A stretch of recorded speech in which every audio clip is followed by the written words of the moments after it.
Welcome to Product Market Fit, a podcast for early stage founders all about startups, technology, and growth.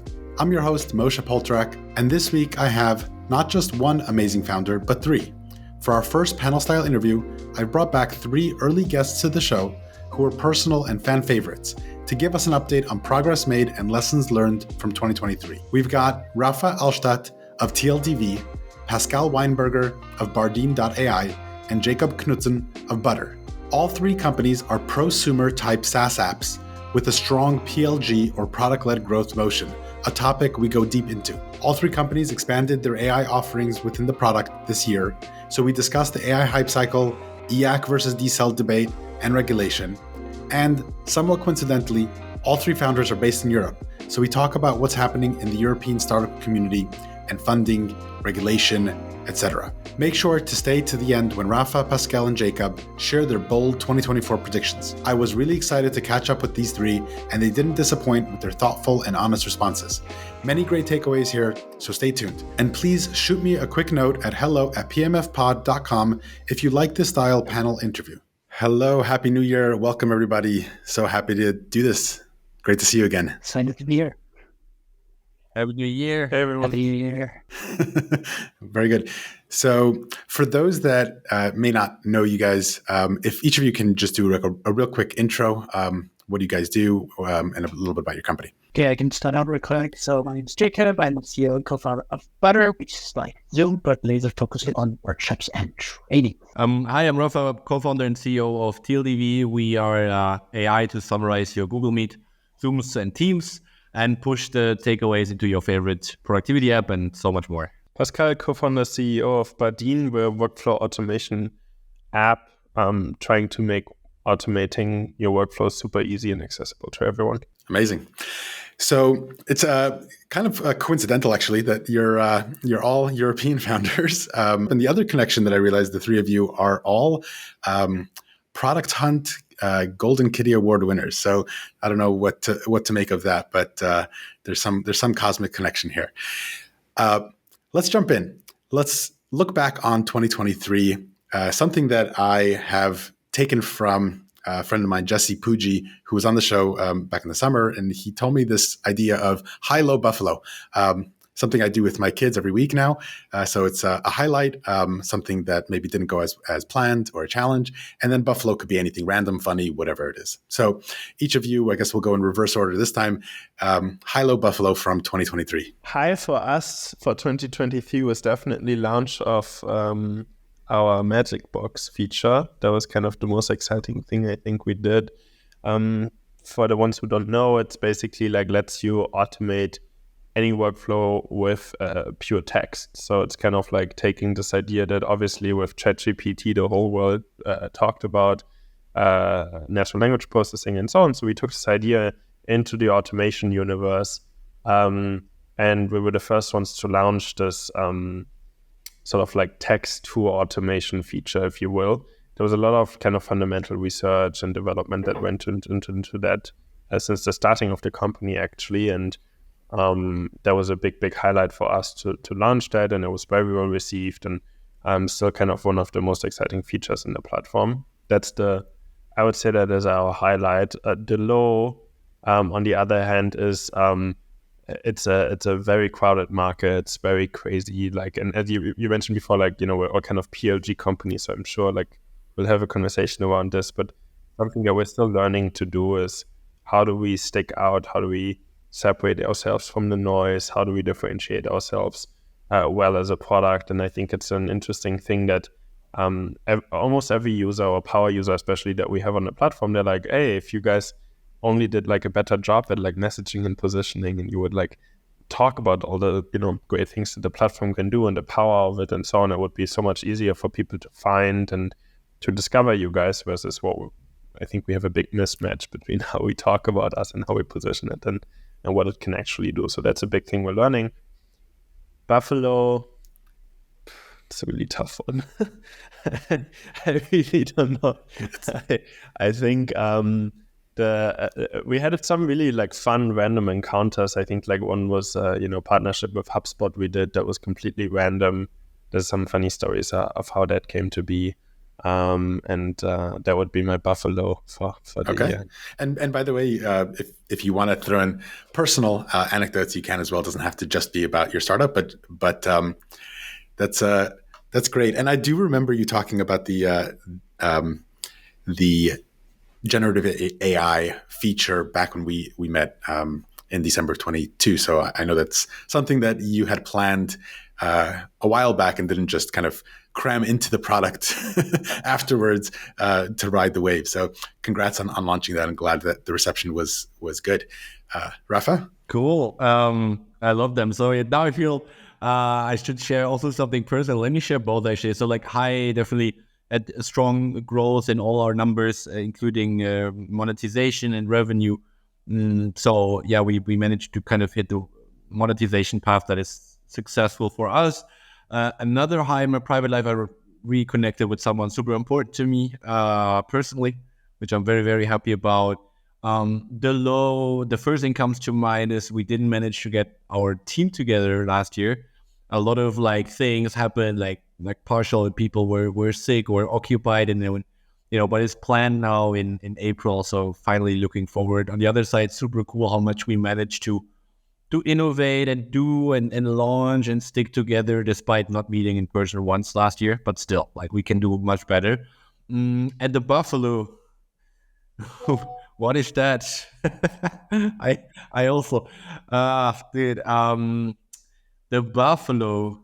I started posting on LinkedIn more and really enjoyed. I don't know. It's not a pro, it's not a con. I'm not going viral, but I have some fun there. So is that a proper Buffalo? I hope so. There's no right or wrong answers. I love it. I think professional Hi was definitely starting to land large, medium-sized corporate customers. Like we landed a 50-seat. The Hi was landing our first 50-seat organization. That was pretty cool. We've since then added several larger,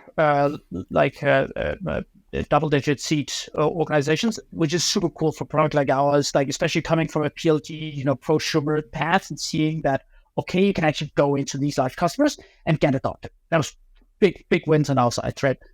And a personal Hi would be the birth of my son in August, which is like mind-blowing, awesome, amazing, and have just filled me with joy ever since.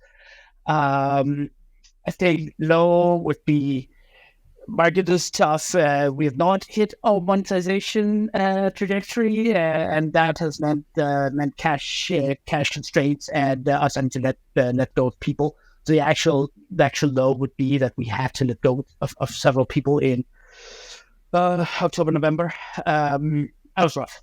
Sucks, right? Being smart and tell the people go that you'd rather keep. So definite low. Buffalo would be, I guess it's not even like we launched a lot of random features in Butter because we like having the fun with the product. So I guess those are some of the Buffaloes. I can't even remember all the random features we launched. And a personal Buffalo would be me getting really into cooking and sous videing stuff and all kinds of things, which you're supposed to do as a dad, I think. But I don't know. Well, congratulations. That's amazing news. Is this your first child? Yep. Mazel tov. Welcome to the club. That's great. Cheers, man. We talked a little bit already about AI and some of the features that you've released in your respective products. Tell me, from your perspective, AI hype, is it still raging? Are we still in the early innings of the hype cycle? Is it dying down a little bit? Of course, 2023 was the year of AI in many ways, and so many companies have launched, and there's a lot of hype around it. How are you thinking about it today as we're going into 2024? And how are you thinking that it may change or has it changed your product roadmap? Yeah, I think definitely it's here to stay, like even on the signals we see in our, like, for example, I can speak about our product, but also my usage of several products, not in our niche, that this is going to stay very, very relevant. I think now the question is more about like how can you communicate the biggest value add to kind of like a larger group of people, and maybe this goes a little bit into what Pascal was hinting at in some way as well with his positioning, because I feel like there's a lot of companies right now slapping a ton of AI into their product, and that gets kind of bloated, and so I can't wait for this year to kind of see like when really like the dust settles. But then I think it will even supercharge the adoption even more than currently. Yeah, I think that we're seeing that as consumers of other products, that you can tell a difference of whether AI is core to making the product better, adding value, or making the user experience better, or if it's slapped on in order to increase your monetization or your valuation when fundraising. So I think that that there's a right way to do it and a wrong way, right? Not everybody should be doing AI, right? I think there's kind of like a few different elements here also. Like one is on the fundamental model level, I think where we saw the most hype, I would say last year was really like companies raising billions to train language models. I'm not certain that will continue. I think we've lived through a cycle like this with computer vision a couple of years ago, where there was like billions and billions poured into computer vision models, and then kind of where it settled now is you have the big hyperscaler cloud companies that virtually for free offer computer vision models, and then you have very specialized model companies that do computer vision for fashion, quality control, you name it. But they don't require these huge models.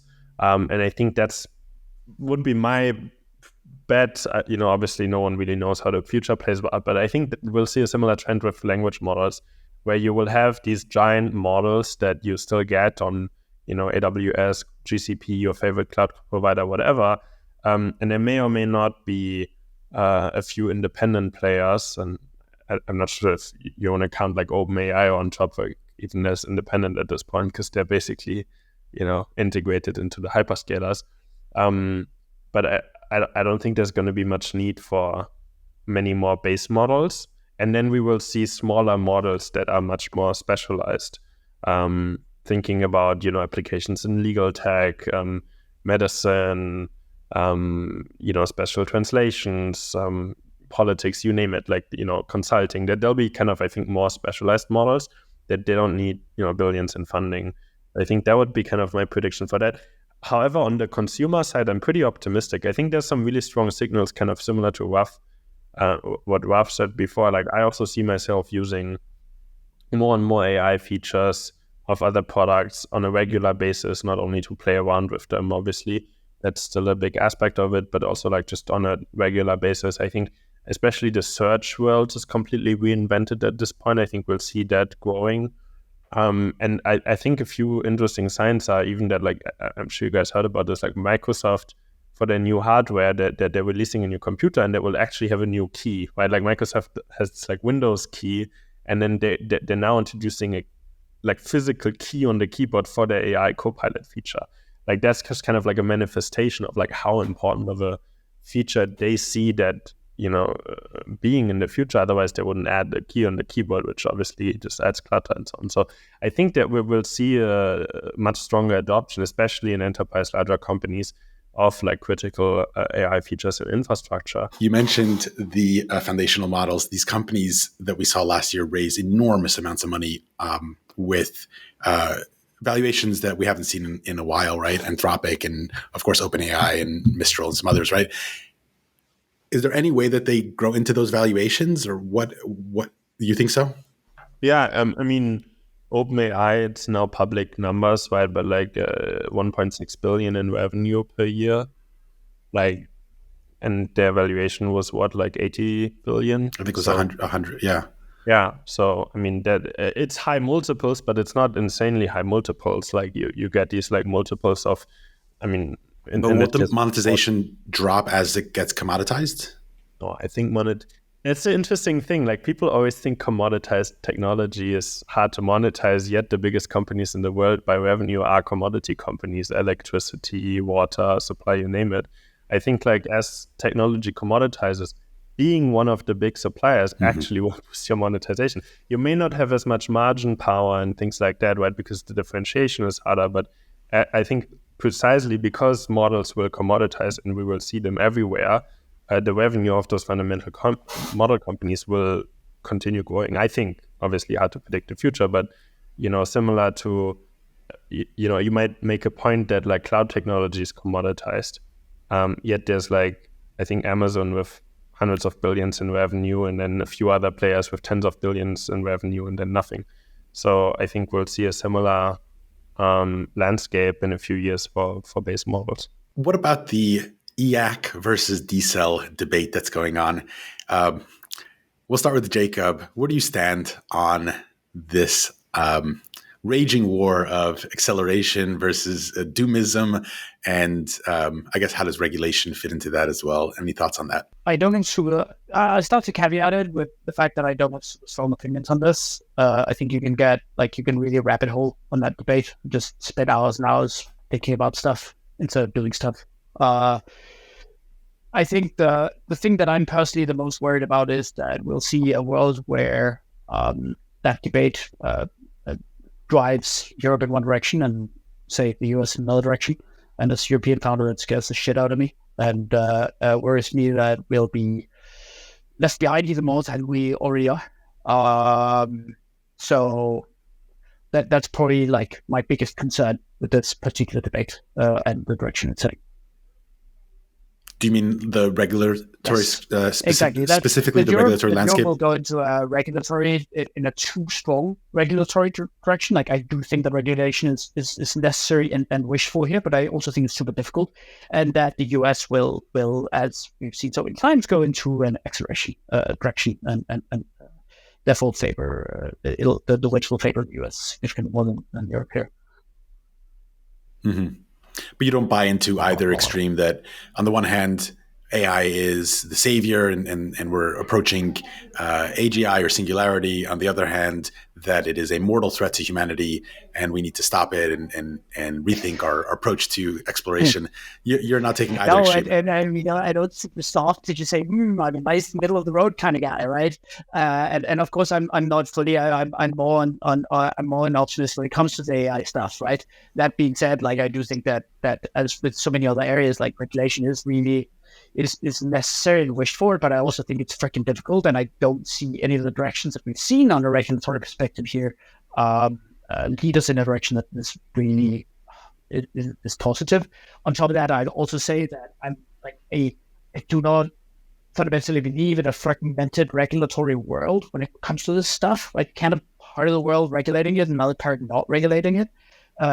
Well, okay, maybe you can have China doing whatever the fuck they want, right? But then but at least the US and Europe, that level of a divided world will be extremely difficult when it comes to this level of technology. Way more difficult than we've seen on, say, privacy issues. I think it's actually like an interesting issue that a lot of people who think that AI is a fundamental threat to humanity push so hard for regulation, because I think like if you were to believe that it's true that like it becomes the most powerful weapon humanity has ever built and so on, then like you regulating it in your own country doesn't protect you from the global humanitarian threat that it may or may not pose, right? Like I think it's a fundamentally flawed reaction to any sort of belief system you may have. So I think that's kind of what, I'm on Jakob's side here, like, born in Europe, live in Europe now, like I don't think it's a smart move. I think regulation is important, and it is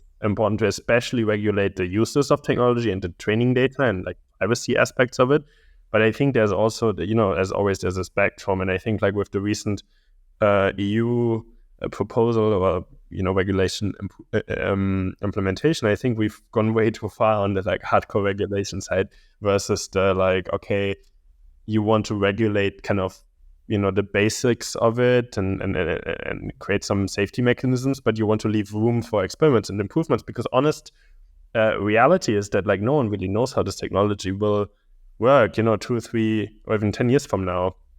I think 10 years from now is completely impossible to predict. Even 2 years ago, like things looked very different than what we have today. Like I think most people 2 years ago wouldn't predict that we have such a large-scale distribution of AI systems that we already have today. So I think like the pace of innovation is insane here, and it's hard to predict. And being so strong and over-regulating almost, I think you just shoot yourself in the foot, and you create like a huge competitive disadvantage to your country, to your companies, researchers, universities, everyone in the ecosystem. And we already see that a bunch of like in historical times, like, with things like GDPR and so on for machine learning systems, which already have been an issue, pre-large language models, you just go somewhere else. Like the companies, it's not that people who really want to work on this, they now, because regulators say like, you can't do it, they decide not to work on it. They just go somewhere else.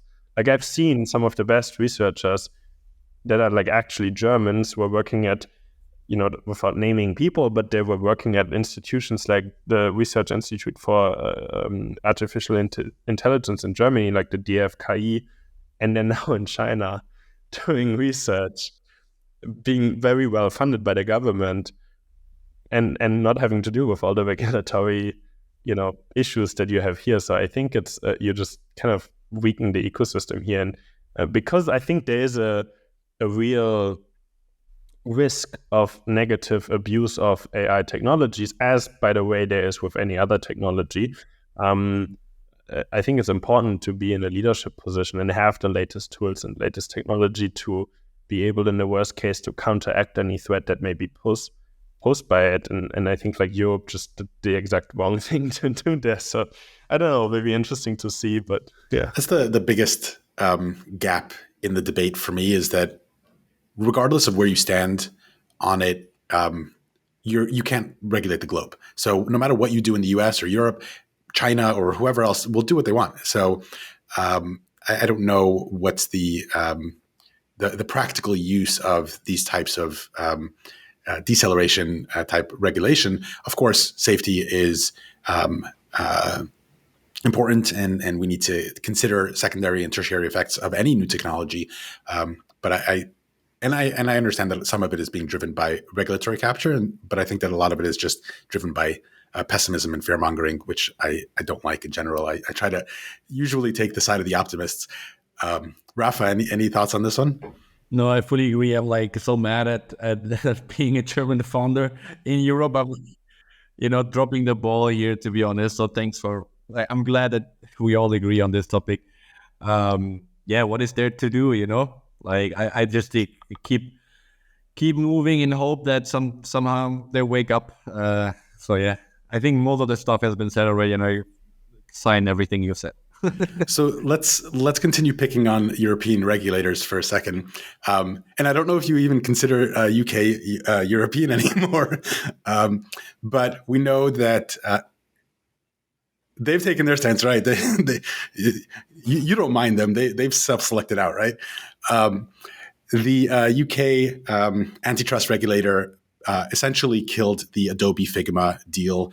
It was a massive exit for Figma, and it got essentially blocked, and the deal was, and it was announced that the deal would be canceled. Do you think that this is a significant blow to the startup community? You're each founders, you think about, maybe not every day, but you think about your exit opportunities, and you're building something in order to eventually, you've taken outside money, you've taken venture money, there needs to be an exit. Does this change how you think about your exit path? And how does this affect the startup community? Initially, this was my reaction, but then actually I changed my perspective pretty fast on it.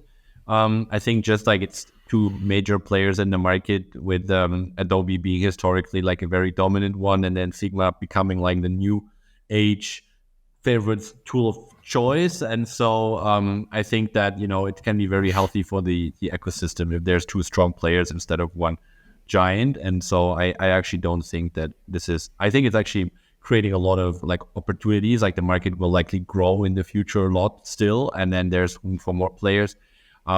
It's just a really large scaled acquisition, so I think it made sense that they ruled it like that. That was my first impression, and I didn't read into it much further than that. Yeah, I think it's also, we're all better off for it. I think at the end of the day, at least from what obviously it sucks kind of being founding team of a company like that, and then you get accustomed to the idea. I'm sure they've made arrangements, changes, decisions based on this, to then kind of have to go back on it. I don't think that it's necessarily the coolest thing for regulators to make such decisions. I think like the net outcome, probably, Dylan and his team are better off being a standalone company. I know they've grown a lot since the acquisition was announced, from the time to announcement to being killed. I know like they did very strong. They announced some cool stuff. They're still growing. We're still using, like most people I know still are using Figma, and it's only growing. So I think, they'll look back on it in a few years, maybe possibly after an IPO, and they'll be happy that they didn't, sell themselves out cheap. Cheap. And well, the $1 billion breakup fee helps, right? Softens the blow.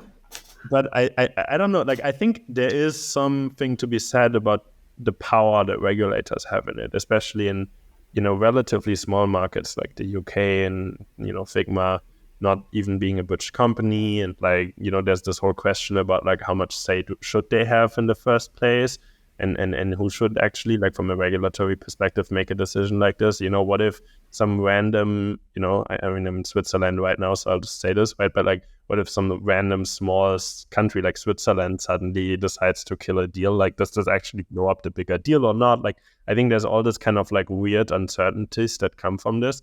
Usually, like we've gone through an interesting process this year with some very similar experiences, and usually these like breakup clauses are more of a like, oh, it'll never happen anyways, and like, regulatories will approve anyways.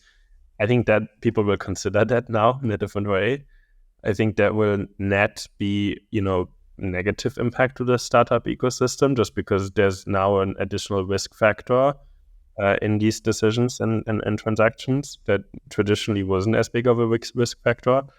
So yeah, I don't know. I think like regulators in general should maybe like think about the long-term consequences of what the actions are they doing, right? Like we just talked about the AI regulation. I think they're also like, obviously I think the intention behind it is good. Like I don't think they're making this to destroy the startup ecosystem, but there may be unintended long-term consequences that maybe they should be thinking about a little bit more before they make such decisions. Just one thing on the regulator side. I mean, the biggest thing there was the Activision Blizzard and Microsoft deal. I don't know how much you followed that, right? But it was like, again, the Microsoft's trying to acquire Activision Blizzard for like, was it a year and a half or 2 years, something like that, since they announced, till it actually went through. That was also the UK regulator that held up the deal there. So I think that with several like big deals like this being held up in the UK, I think there will have to happen some stuff on UK antitrust regulation scene, or some self-reflection there, or some changes there. So I think we'll be seeing some changes from that perspective. I think secondly, the deal was actually humongous, and even today, it's like it was crazy. Wasn't it like 50x AR or something like that valuation, right? I mean, yeah, Figma's growing impressively, but that's kind of baked into that insane multiple, right? So it is kind of crazy deal. Like, let me say, if I get a 50x AR acquisition, I'll say, I'd consider it. But so there's something interesting there. I think to your original question, Moshe, like on us thinking about whether this changes anything on our acquisition side or our potential exit side. Honestly, like potential exits is not something that I ruminate over on a daily basis. And like when I dream big, it's always IPO, right? I guess many of us do that automatically when we kind of start something and think it could be really, really cool, right? Even though it sounds absurd when you're sitting in the earlier stages of the company, I guess that's kind of where you really, really want to go. So yeah, I think you bring up really good points. I don't know enough about kind of how the measurement of market dominance and competitiveness is calculated to understand whether or not, Rapha, to your point, it was the right thing to do to block it. But I think that two things are clear to me. Number one, the UK is potentially putting themselves at a disadvantage to try to be maybe they're trying to be relevant, whereas they're the smallest of the three. If you think of the regulatory bodies in Europe and US and UK, they're the smallest of the three, and they're trying to make the most noise. And it may just mean that companies just try to avoid nexus with them, and they get excluded entirely. The other thing that I think is just the timing is terrible. If you're going to block it, do it quicker. Nobody needs to be in limbo for 15, 18 months trying to have two separate plans and roadmaps, and it's not a way to run a company. It's not a way to build. Figma did an amazing job continuing to grow and continuing to ship during that time. But as Pascal mentioned, like there's certainly many decisions that were on hold or were kind of had to be undone because they were in this limbo state. So to regulatory bodies out there listening, just move faster. If you're going to do something, do it quicker, right? Since we're talking about Europe, and you guys are all in Europe, what else is happening? Any trends that you're seeing? Anything that we should pay attention to in terms of the European tech and startup community, and or with the funding landscape? I know we probably talked about it the first time that I interviewed you specifically about your fundraising journey and the difference between European and US investors. But has anything been changing? Any trends that you want to bring up? And I guess, Jakob, if you want to share your perspective first, and we'll go around. Europe is like, I don't know whether this is your experience as well, guys, but Europe has, to me at least, traditionally been over-indexing on metrics very early on, whereas the US have been like big picture vision, sure, like really, really out there. And I have a feeling that with the crunch that we've seen now, a lot of European investors have kind of just defaulted back to be, oh yes, I was right to initially just focus on all the metrics and let's do CAC LTVs on pre-seed companies again, right? So there's been a lot of there's been a drive to conservatism, I think, which was incredibly unhealthy for the European funding ecosystem. So that's kind of one of the things that I've at least I've heard quite a few places. I think that one of the good things that happened during COVID was a big cross-pollination of the European and US fundraising ecosystems. And the US investors still seem to be as hungry to invest in European companies as ever. So I think that that's probably something we'll be seeing more of in the future if European VCs and investors continue to be a bit too early stage data focused compared to earlier. Yeah, I agree. I think we've all seen the reports like startup failures go up, but that's global as well. But like I think in Europe it hurts a bit more. My opinion, newer startups being founded went down drastically, and like also if you look at like where the money is coming from that fund startup, it's like even like within Germany, it's like a lot of it is coming from the US, and then there's even like major German funds, like there's La Familia that was just acquired by, again, like I think it's US money. I'm not 100% sure. So like there's just a lot of like, I don't know, I feel like there would be more like, I would love to see a more healthy engine within Germany, for example, speaking about that. I think France is doing incredibly well. I think they're a good benchmark. UK to some extent more, but like Germany itself right now is just like terrible.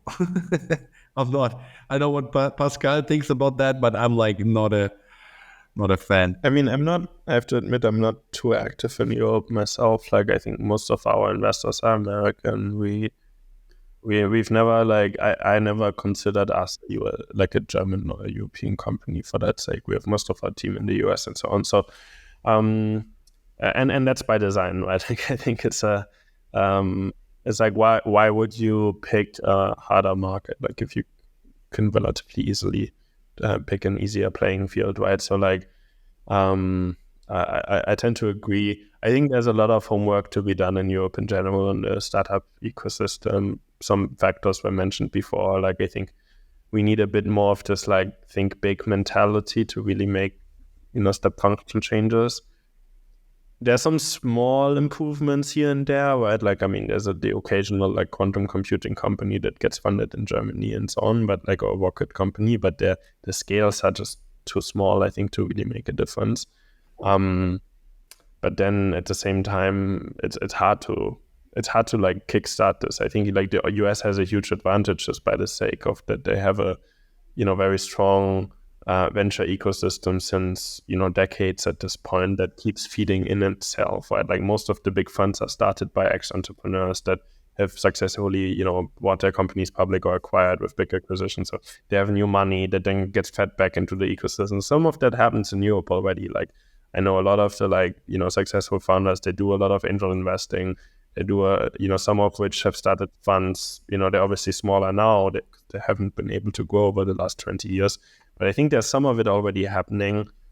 Maybe this is something where regulators could make it more attractive.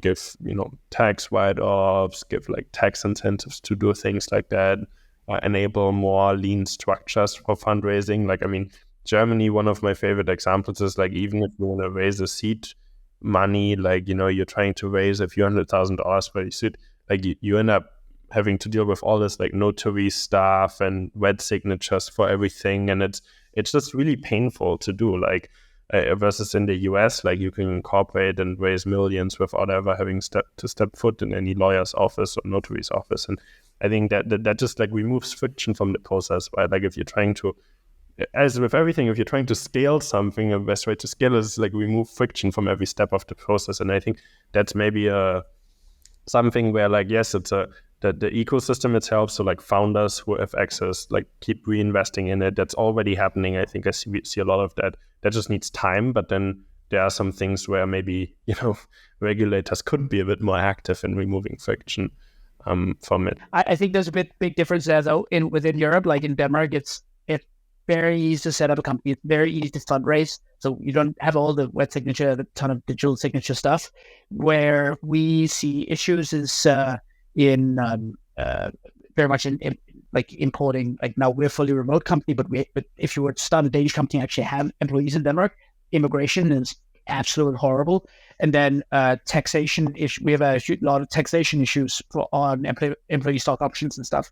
It just makes it incredibly difficult to compensate employees with stock options, and therefore makes it very difficult it makes it very expensive to have early stage employees, and makes it very hard to reward risk-willing employees. There's a lot of this stuff that's just tougher. One thing I would say though that I think is almost even bigger than the VC issues are like founder mentality issues in Europe, and it's the perspective of failure. I still think we're so far off, like decades off of the acceptance of founder failure that you see in the US, where I see a lot of founders that fail and they pick themselves up and boom, onward to the next one, right? And that causes, I think, founders to stick to businesses that aren't working for too long. Right, so they otherwise tell the founders that I've seen working on stuff that they should have shut down a long time ago. And once you fail, like, I need half a year or a year to decompress because that shit was just tough, and there's so much stigmatization from families and friends and stuff like that. I don't know whether that's to say, but I'd imagine it's the same in Germany as in Denmark, right? And I think across Europe, there's a lot of stuff that could really use a boost. Some really good points there, and I appreciate the nuance about. As someone sitting in the US may think about Europe as kind of this one homogenous thing, and US folks are known to be a little US centric and not necessarily thinking about the nuances that exist elsewhere. So just to remember that Europe, yes, there is the EU, but every country has its own set of regulations, norms, and practices that may differ from country to country. Really good point there. Anything else to add before I want to shift to talking about PLG, product-led growth? Yeah, just like from my side, the high hopes on Mistral in this sense, like that's I think the most, or at least as of my knowledge, the one that I've seen and got some like results that I actually found like relatively promising. So yeah. In terms of fundraising or just in general? Just in general, like I think it's like I bank on it. Hoping it will yield something for Europe at large. Yeah. I think the Aleph Alpha, I think also was probably one of the biggest fundraisers in Europe recently, right? Yeah. Very cool. So each of your companies, each of your products relies on a PLG or product-led growth motion. For just a kind of a quick intro to what that means. Basically, people are self-directed into starting to use the product and eventually to monetize within the product, as opposed to a sales-led motion where it's much more top-down. And of course, there's shades of gray and overlap where there's product-led sales and sales-assisted PLG and every flavor in between. So for each of your companies and your growth strategies and what you've tried in 2023, if you can share any learnings, experiments, or insights as relates to that, Pascal, since you brought it up earlier and you had a lesson learned on that, if you want to start us off. Yeah, I mean, PLG is a really powerful machine because you have to necessarily be super close to your users. I think like one of my previous company, we were doing like more B2B enterprise sales. And an interesting thing there was like, obviously, like you get a few million in revenue way faster than you do with traditional PLG motions.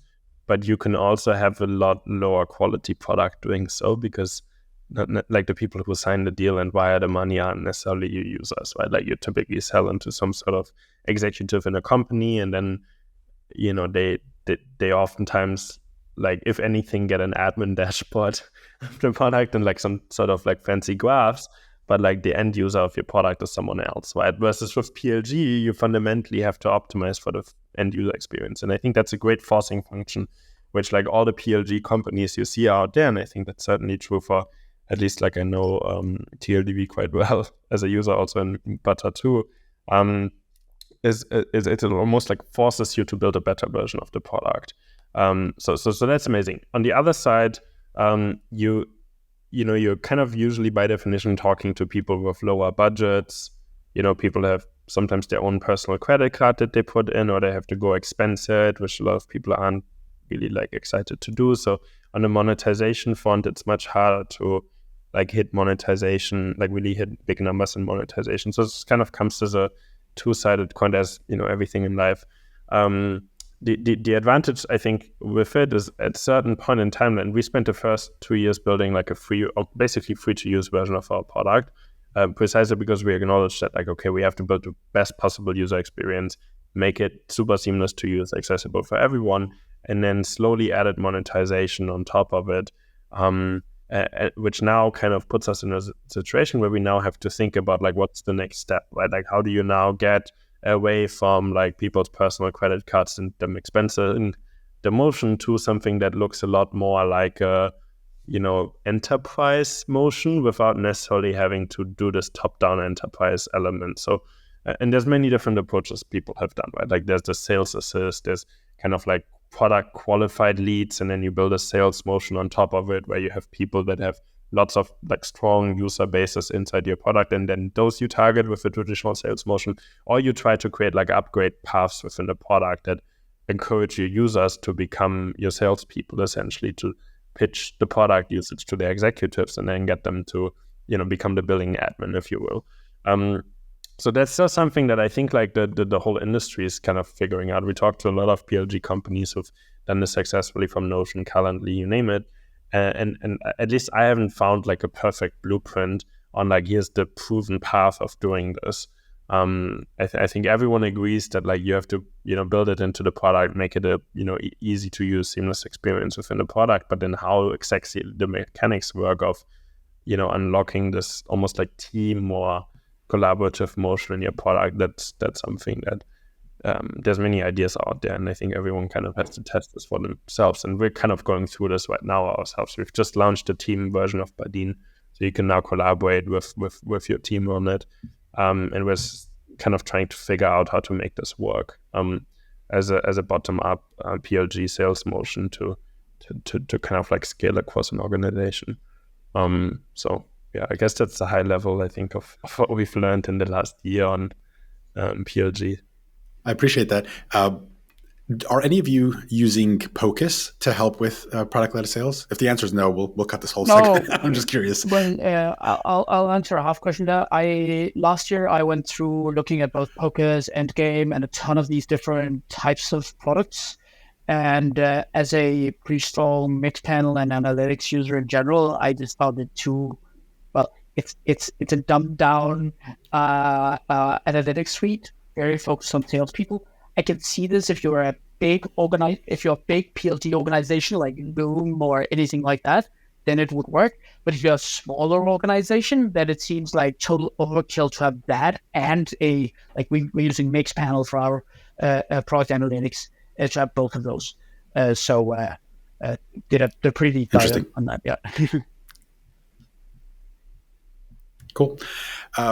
Well, we can continue around the horn about any insights about PLG in general and growth. And also, Jakob, I know that you guys do a reverse trial instead of a freemium or free trial.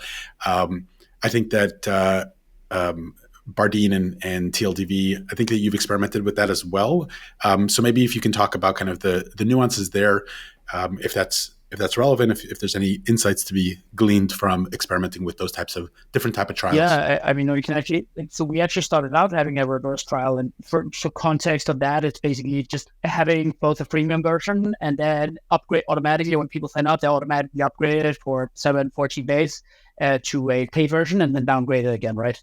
To the freemium version at the end of that cycle. And we started with the reverse trial when we started monetization a bit back.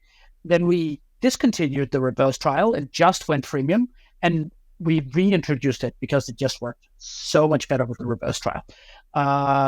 So I don't know whether there are any big learnings of that, except it works. I would say it works is just, I think we've done 6, 7, 8 price changes, or like changes of limits and everything, like and larger ones throughout this year alone. So it's something that we continuously test out on, like, does our freemium model have too much, too little? Like, when should we change from 14-day trial to 7-day trial with a 14-day? So you can do a number of, like, a checklist, and then you can extend your trial. And we've just seen, oh, hey, that's awesome. So this extended trial thing, it's really working. Anyone that completes that extended trial, I think we have a very high conversion rate of those to paid users, and many of those are also flagged as product qualified leads for potential upsales for us. Yeah, I remember that you guys that was very unique about how you implemented it, and creating those gamified mechanics of, if you do X, Y, and Z, you extend your trial, and of course the X, Y, and Z kind of helps with activation because you're making them use the most valuable features of the product. I thought that was really, really smart, and I guess it works. Seems to work. And I think that the biggest thing there is actually this whole indication of the product itself. So again, it sounds like you've also experimented very much with how do you upsell to large organizations, Pascal, right? And that was also one of my big takeaways here. And we've tried several paths, right? So we've done outbound sales to organizations that fit our ICP, and we've done product sales, or at least outreaching to product qualified leads that are better, obviously. And one of the best indicators for product qualified leads have been individuals that also fulfill kind of a marketing qualified lead. So type of organization, type of email, yada, yada. Thing that then completed the extended trial. Those are like super yummy leads that helps us enter an organization and upsell there. Rapha, did you want to share any insights or learnings from this past year, any experiments you guys were doing on growth? Sure, happy to. So I think one of our biggest initiatives was exactly like, I have around 12 months on the belt now, going to this team version, launching like a first offering, and then sort of like iterating from there. Because initially we were really like seeing like a lot of churn, because it was like credit card users like just swiping it and using the product. And we actually managed to unlock sort of the sort of motion that is free user, single pro user, and then like essentially becoming sort of the billing admin of like a larger team, assisting that with some product-led sales on top. And now it's, I think, 60 or 70% of our monthly added MRR. And like the biggest learning is like it automatically almost fixes your churn problem. Like if you focus on that, and like, so the main thing we've done is really focus on product value. Like we didn't obsess over like anything related to how to reach out. Like we literally sent, and I swear it's true, if you visit our pricing page and you're not upgrading 7 days later, we send you an email like wondering if you like need a larger deal, and we can give you some discounts based on the size of the deal. And that's how we run our product-led sales. Like that's it. Like it's just that simple email flow. And it works pretty well. Like I'm sure we could optimize, but this helped us sort of like see if the product motion is going in the right direction. And that's one of the biggest learnings. And yeah, I think it's like we're a bit fortunate because our product is very much a team product, and I could see that with Jakob's product as well. Not so sure about Bardeen, like not too deep into this.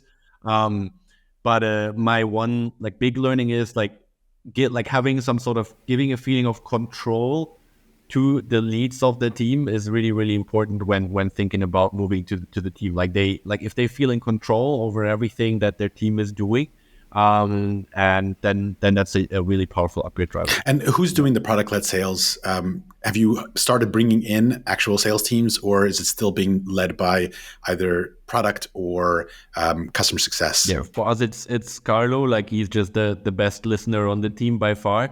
And he's just really good at this. And then we have an advisor that helps us like figure things out as we go. Yeah. Yeah, and on our side, it's myself and our chief growth officer, Pascal, is doing most of the actual sales. Yeah, I'm always curious about when teams and SaaS companies are ready to hire that first salesperson. Usually, I've seen founders try to do it too early, and you can't.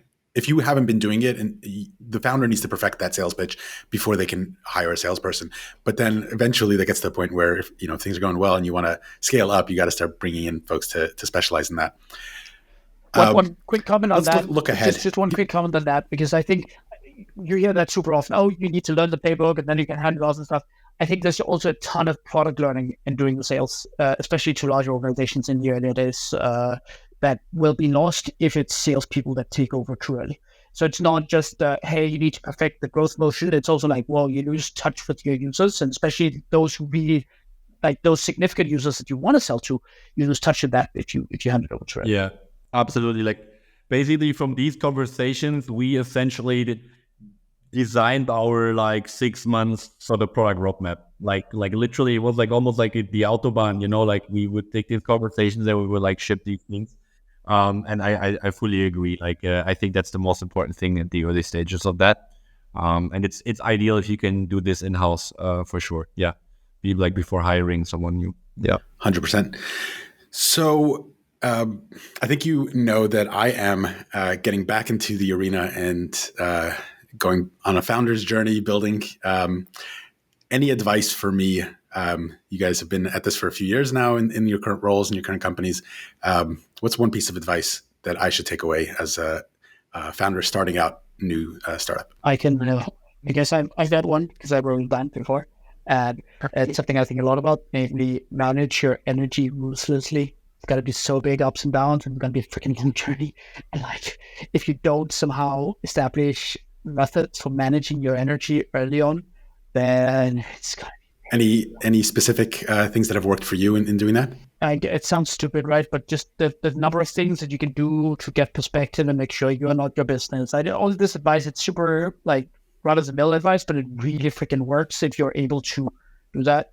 I think one of the ways that I've very concretely done that is I have a coach and I speak with him every freaking week, and that's super helpful. I think it's also like, especially like first few months for me was really like, I mean, I think there's two things. Like it's really important to get feedback from other people as you're kind of thinking about your idea and kind of trying to really figure out what to do.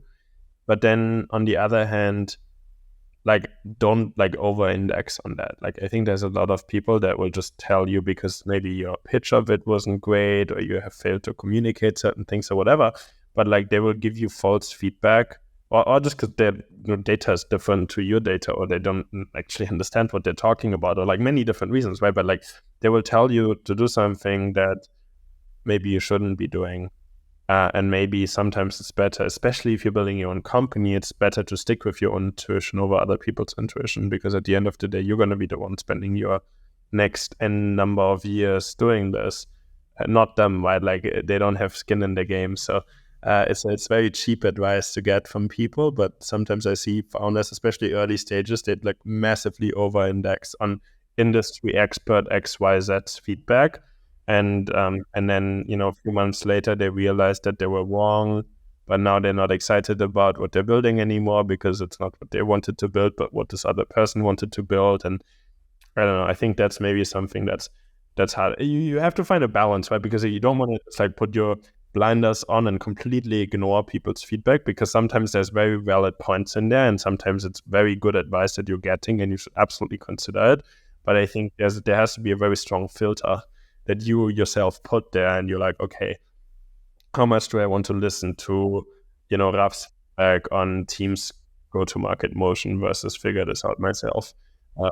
The way I think is the right thing to do, because ultimately you're the one building the company and you're the one kind of like, as you said, in the arena, and like Rapha is just, sorry for like calling you out here. It's just like the first one on the screen. So. But actually, I fully agree with this point. Like there is some advice that I've gotten a lot of times, and we did the opposite. And I'm like, every time I hear it now, I'm like chuckling because it works so well for us. I'm like, please keep giving this advice so fewer people like actually do the opposite, and then it works better for us. Like it's like So like, yeah, I think there's so many things like you must run like pricing and packaging experiments all the time. Like, no, we didn't run a single one last year. We still 5x our revenue. Like we will eventually run these experiments for sure. But like, I don't need to do everything that someone tells me. Like fully is I agree. And my other point was, like, I never blindly trusted in compounding, like about things compounding. Like I always just do things don't scale. Like I heard it 10,000 million times, and I still felt shitty to personally craft emails to some prospects to try our shitty product. So in that sense, it was like definitely for me like an aha moment to like really blindly trust it, because it gives you peace while executing at the start, that eventually things will go their way. So ignore everybody's advice except for Rapha's. Exactly. That's it. Love it. Yeah. So let's look ahead. 2024, we're off to a fresh start. What is one thing that you are most excited about or looking forward to? And what's one prediction or wild forecast that you have for the year? Rapha, if you want to go first, then we'll go to Pascal and then Jakob. Good question. Yeah, well, I think that like we will, like, products will start entering the phase of like a more general, like crossing the chasm sort of like nature, and will have to focus on specific use cases to really nail activation and to really nail then sort of the repetitive motion of that. We see that with Copy AI now. Like I really recommend following their journey at the moment. It's super interesting what they do. And so I think we will see a lot of that. And what seems to be competitors now might really not seem to be competitors in 6 months, 9 months, 10 months. So that's one really exciting thing. And as Pascal said at the beginning, like rising tide lifts all boats. Like in that sort of light, I really think we'll see a lot of growth this year, especially with like the interest rates developing interestingly. Yeah. Yeah, I think for me, I mean, I agree with what Raph said. I think for me, it's mostly kind of like fundamental innovation and the acceleration of things because of AI and large language models. I think like the most we talked about risks and dangers and regulation a lot. I think one thing we haven't talked about before that to me is the most exciting thing is that like these language models are a tool to accelerate innovation, right? Like and this is true for many other fundamental technologies we're dealing with today. But I think this in particular will increase the speed at which we can understand new things, comprehend new things. It makes us massively more creative, both in the like, creative arts, writing, but also on a scientific point of view. It'll help us design experiments faster, write code faster. Like so many things will get faster. And I think that kind of like fundamentally creates this exponential growth across all technologies that I think is just like massively exciting to witness and kind of be in the, be part of this game and see how that plays out over the next year, 2, 3, 4, 5 years. I think we'll, if we look back, I think it's already true. If we look back this year to, 2020, for example, beginning of the pandemic, like I could not have predicted like the world that we're in today. And I think, and most of the experts I've talked to, like they also kind of were massively off with their predictions. And I think like this will only accelerate. And I think it's super exciting to like not really know what's going to happen and just see. And I think in particular about like fields of AI, but then also like applications of AI in biotech, medicine. Like there's now talks about the first cancer drugs being developed by AI. I think there's so many material sciences, construction, like there's so many, obviously productivity. We all work in the productivity field, so obviously biased with that. But I think even outside of that, there's going to be so many cool applications, and it's just like amazing to see what's going to happen. So you guys are hard to follow, no. So in terms of what I'm looking forward to, I mean, Butter was not a native AI product from the beginning, as opposed to, I guess, let's say both of you guys. We've been baking AI deeper and deeper into the product where it made sense. And for us, it was like, whoa, suddenly a whole new solution space was opened up to us last year, right? And that's something I'm pretty excited about. We have a lot of things that we're working on, but we only want to make stuff that makes sense, right? So it's not like we throw entire world at it. So I'm very excited about the things that we're working on at the moment and hope that they will be as transformational as I think they can be in general to the world of video conferencing. In terms of predictions for 24, I think I was very happy to see some of the interest rate developments. I was very sad to see those interest rate developments was US centric and not Euro centric.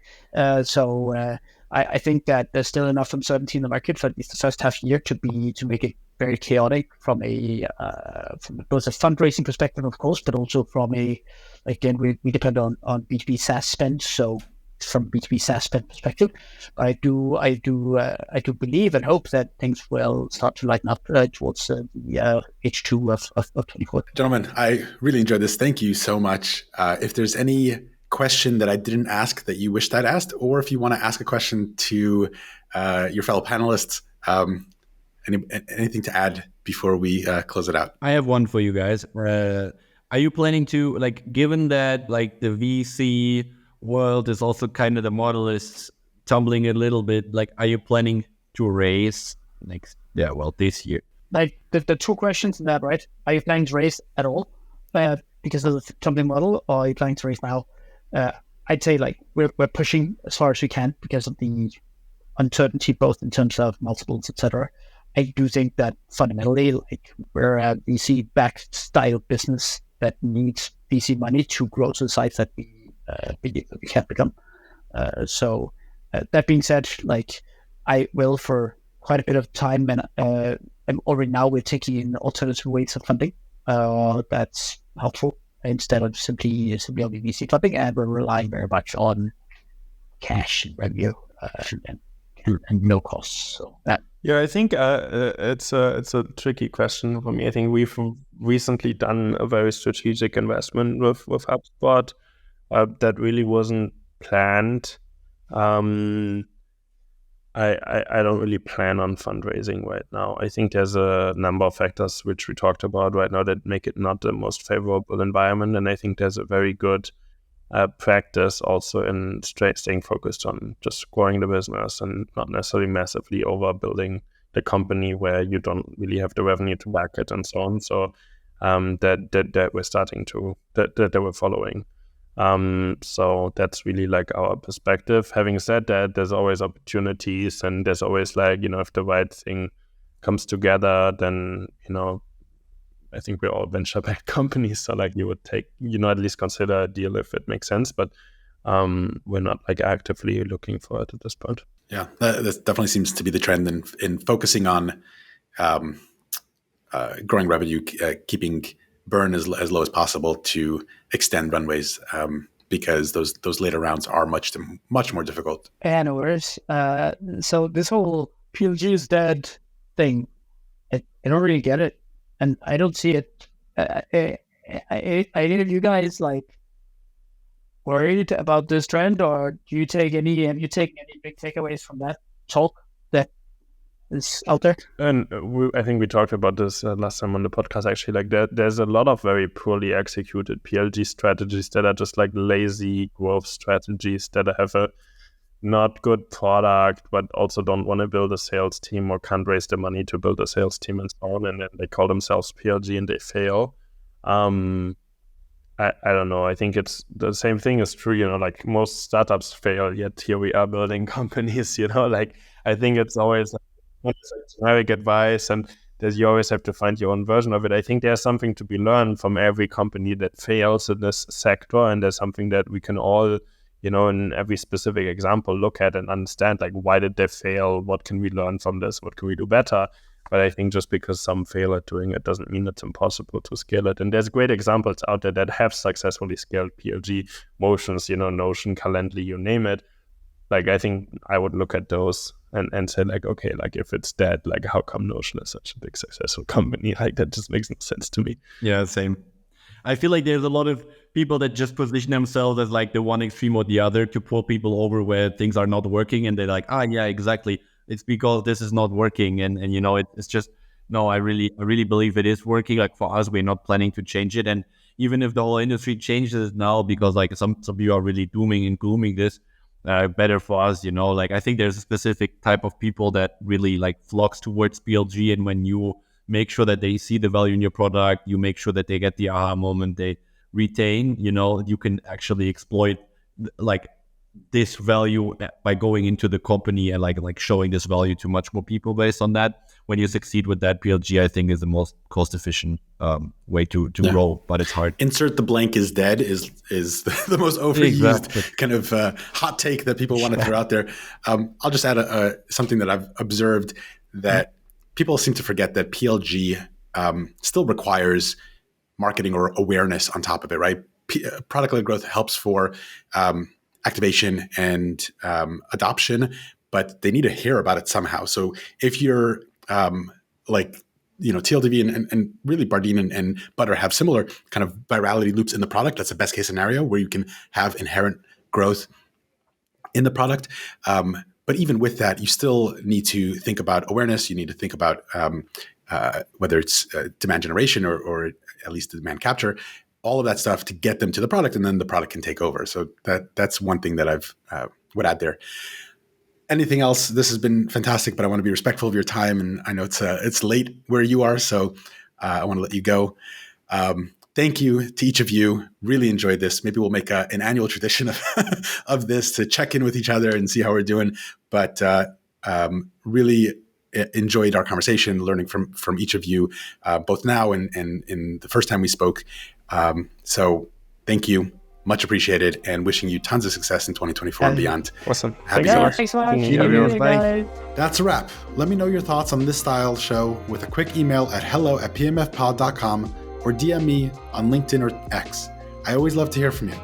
And if you enjoyed it or took away any learnings, I'd greatly appreciate a positive review on Apple Podcasts, or just share this episode with a friend. Wishing you rocket ship success on your startup journey. Bye for now.